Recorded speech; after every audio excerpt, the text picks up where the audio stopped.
Welcome everyone to a very special edition of Tuesday Night Bedtime Stories to celebrate the first night of Hanukkah.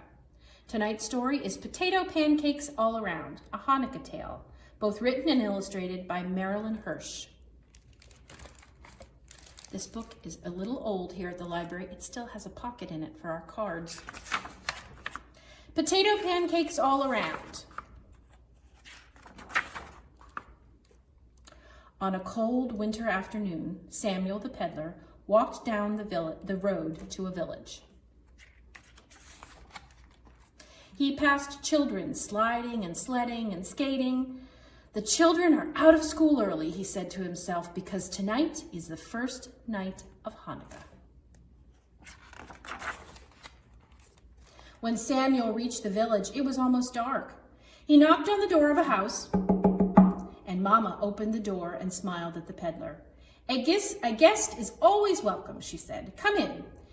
We are just lighting the first candle. And so they all sang the blessings together. The two grandmothers went to the stove. Ah, thought Samuel, now they'll start making potato pancakes. We'll use my recipe, Grandma Yetta said firmly. No, mine is better, answered Grandma Sophie. Who needs recipes, said Samuel the peddler. I'll show you how to make potato pancakes from a crust of bread. Some say for potato pancakes, a pickle, a fish, or a cabbage is good, Samuel continued. But I say a crust of bread is best. Ridiculous, said Grandma Yetta. That is crazy, said Grandma Sophie. We're hungry, cried the twins. So let's try the peddler's idea, said Mama. Samuel took a bowl from his sack. Who wants to hold it? He asked. We do, yelled the twins. Samuel carefully grated a crust of bread into the bowl. It looks delicious, he announced, but it needs a little water. The grandmothers wouldn't even look. The peddler tasted the batter. Some would say it needs salt. A little pepper, perhaps?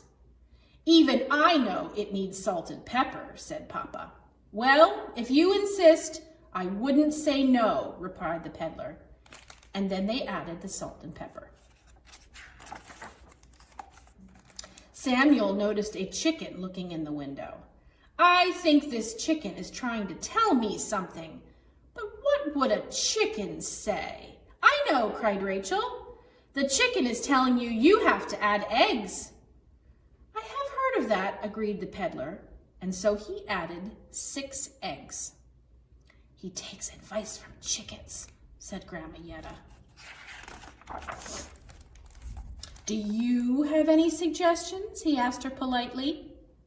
May you grow like an onion with your head in the ground, she shouted. Oh, onions! That's a good idea, said Samuel. And so David hurried to chop some onions.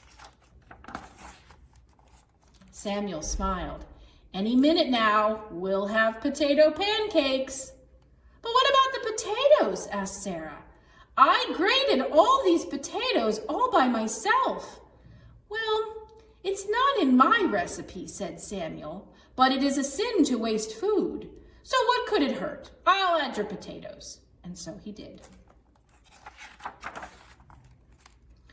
What will you fry the potato pancakes in? Asked Grandma Yetta and Grandma Sophie at the same time.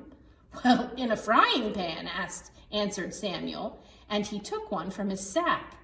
Well, chicken fat is best, insisted Grandma Yetta.